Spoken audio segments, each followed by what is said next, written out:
안녕하세요, 소라게 튜브입니다. 소라게의 기본적인 사육 방법들은 대부분 다른 영상들에서 설명을 드렸습니다. 그런 것들을 모두 마련해 주어도 소라게의 장기 사육에 있어서는 핵심이 되는 것이 있는데요. 오늘은 그 핵심에 대해서 이야기해 보겠습니다. 그럼 바로 시작해 보겠습니다.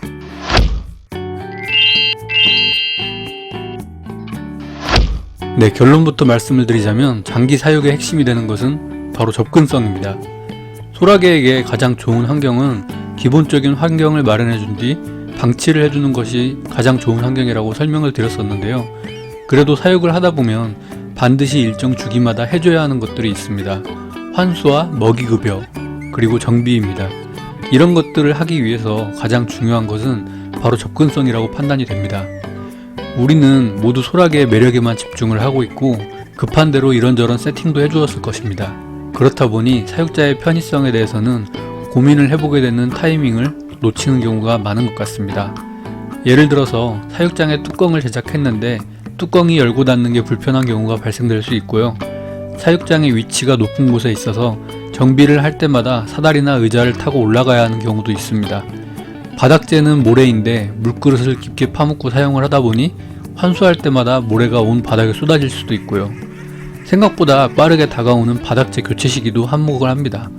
이런 경우 우린 어떻게 될까요? 어느 정도 컨디션이 좋은 날이면 조금 귀찮아도 모든 것을 수행하기 수월할 것입니다.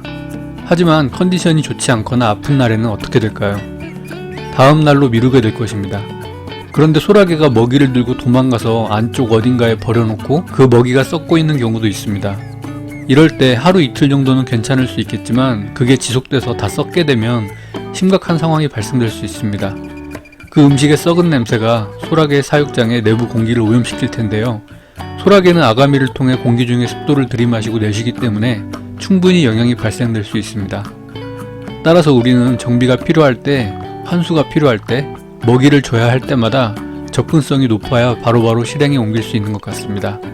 그럼 앞에서 말씀드린 예를 든 기준으로 이야기해 보겠습니다. 사육장의 뚜껑을 제작할 때에는 정비가 수월할 수 있는 설계에 초점을 맞추어야 수월해집니다. 그러기 위해서는 적어도 물그릇을 넣고 빼기 쉽도록 오픈되는 면적이 넓어야 할 것이고요. 사육장의 위치는 언제든지 순식간에 열고 닫을 수 있는 정도의 높이가 좋다고 생각합니다. 정비를 해보신 분은 느끼시겠지만 정비를 다 했다고 생각하고 뚜껑을 닫고 보면 제가 못 본 위치에 들고 도망갔던 음식 찌꺼기가 남아있는 상황이 자주 발생합니다. 그때마다 사다리의 위치를 조정해서 다시 오르내리는 것은 아무래도 불편한 것은 사실입니다. 따라서 사육장의 위치는 너무 높지 않은 것이 나은 것 같습니다. 물론 이렇게 되면 서서 관상을 하기엔 시야 각도가 조금 낮아질 수는 있죠. 그런데 제가 운영을 해본 결과 의자에 앉아서 커피 한잔 하면서 사육장을 바라보는 것도 충분히 매력적이긴 했습니다. 그리고 물그릇은 테두리를 제작해주면 모래가 딸려 올라오는 스트레스는 해결할 수 있습니다. 물론 만드는 게 귀찮긴 합니다. 그런데 이건 성향에 따라 다를 텐데요. 앞으로 자주 귀찮은 것보다 가장 귀찮은 것을 한번 하고 그 뒤로 편하게 하는 게 더 나은 것 같습니다. 따라서 한두 달 사육하고 그만두는 게 아닌 이상 처음에 귀찮고 나중엔 편한 게 더 나은 것 같습니다. 소라게는 길게는 40년 이상을 살기도 하기 때문에 그게 누적되면 더 많은 시간이 들 수 있기 때문입니다. 그리고 모래를 사용할 때에는 용품 정비나 환수 시 사육장 안에 이렇게 큰 수납함 같은 걸 받치고 들고 나가면 모래가 땅에 떨어지진 않을 것입니다.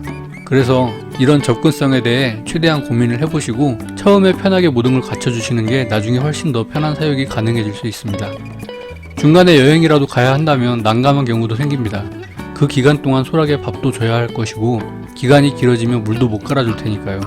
그래서 물그릇을 어느 정도 크게 마련을 해주시고 여과시설을 갖춰두면 2주 정도 자리를 비우는 것은 문제 없을 것입니다.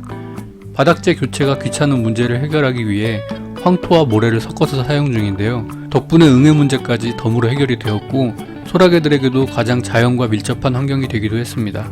그래서 식물까지 심을 수 있게 되었고 장기간 자리를 비울 때 먹이 문제가 해결될 수 있었습니다. 제 메인 사육장은 그런 형태로 설계되었습니다. 그럼 이제 소라게의 사육장 꾸미기 이야기로 넘어가 보겠습니다. 접근성 이야기 중에 왜 꾸미기 이야기가 나오냐고 하실 수도 있는데요. 소라게 사육자분들 중에서는 레이아웃을 꾸미는 것에 재미를 느끼시는 분들이 많을 것입니다. 아직까지 국내에 팔루다리움이나 비바리움으로 소라게를 사육하시는 분들이 매우 적으신 편인데요. 앞으로 꾸미기를 시작하실 분들에게 좋은 팁이 될 수 있도록 제가 느낀 노하우를 말씀드립니다. 팔루다리움이나 비바리움을 만들어준다고 해도 앞서 말씀드린 접근성과 편의성이 매우 중요하다고 판단됩니다. 그리고 반드시 소라게를 위한 환경이어야 하고요. 사전적 의미로 보면 제 메인 사육장도 팔루다리움이 맞긴 합니다. 물과 육지가 있고 거기서 생물이 살아가고 있으니까요. 하지만 우리가 유튜브를 통해 봐왔던 멋진 팔루다리움에 비하면 한없이 부족하긴 하죠. 그런데 사실 제가 금손도 아니긴 하지만 제 메인 사육장은 레이아웃 중심이라기보다는 장기 사육 목적으로 시도한 것들이 많았습니다. 그렇다 보니 솔직히 예쁜 걸 위주로 꾸며주진 못했고 소라게들이 사식지에서 살아가던 환경에 초점을 두긴 했습니다. 제가 일정 기간 집을 비워도 소라게들이 살아가는데 지장이 없어야 했습니다. 그래서 배고프면 언제든지 뜯어먹을 수 있게 사육장에 식물들이 심어져 있는 거고요. 모래와 황토를 섞어서 자연과 밀접한 바닥재를 제공해 주었습니다. 장기간 분무를 해주지 못하면 사육장이 건조해질 것입니다. 그걸 해결하기 위해 연못에 물이 계속 흐르게 해주었고 큰 물그릇에서도 여과기가 양쪽으로 돌아갑니다. 그래서 습도는 80에서 90%를 항상 유지하고 있습니다. 사육장에 들어가는 식물 역시 일반적이지 못합니다. 다 뜯어먹어서 식물이 죽게 될 수도 있고 매달리면서 가지가 부러지는 경우도 자주 있습니다. 그래서 보다 생명력이 강하고 빠른 성장이 가능해야 하고요. 목대나 가지가 굵은 식물이 유리합니다. 그리고 가장 중요한 것은 소라게가 먹어도 되는 식물이어야 합니다. 정확한 성분을 몰라도 일단 입에 넣는 경우도 많기 때문입니다. 사육 초기에 인조식물을 뜯어먹는 것을 본 적이 있습니다. 그 뒤로 인조식물은 사용하지 않게 되었습니다. 그리고 돌을 이어붙일 때에도 적당한 고정력으로는 소라게의 힘을 버티지 못할 수도 있습니다. 2층으로 쌓아놓은 돌이 소라게가 밀어붙여서 밑으로 떨어지기라도 한다면 다른 소라게가 죽을 수도 있기 때문입니다. 그래서 순간접착제가 아닌 실리콘을 사용해야 합니다. 실리콘은 강한 힘이 발생되면 잠깐은 늘어났다가 다시 수축되기 때문에 순간적으로 소라게가 힘을 줘서 흔들린다고 해도 떨어지지는 않습니다. 끝으로 비바리움에서는 밑바닥에 배수가 원활한 바닥재를 깔아주는데요. 우린 소라게의 탈피를 위해 그렇게 해주질 못합니다. 따라서 너무나 과습이 되면 식물의 뿌리가 썩는 경우가 발생할 수도 있습니다. 소라게 사육장을 꾸밀 때에는 일반적인 비바리움 사육장보다는 제약 조건이 많습니다. 그래서 소라게 사육장만의 특별한 명칭이 붙어도 좋을 것 같습니다. 저도 제 사육장이 소라게에게 최고의 사육 환경이라고 생각하지는 않습니다. 그래서 저보다도 멋진 전략을 가진 많은 분들이 앞으로 더 많이 나타나 주길 바라고 있고요. 접근성이 높은 소라게 중심의 환경으로 더 많은 전략이 연구되고 활발하게 공유되었으면 합니다. 저 또한 앞으로도 장기 사육에 초점을 두고 다양한 연구 결과를 꾸준히 공유드리겠습니다. 그럼 오늘 영상도 도움되셨길 바라고요. 다음에도 유용한 정보로 찾아뵙겠습니다. 감사합니다.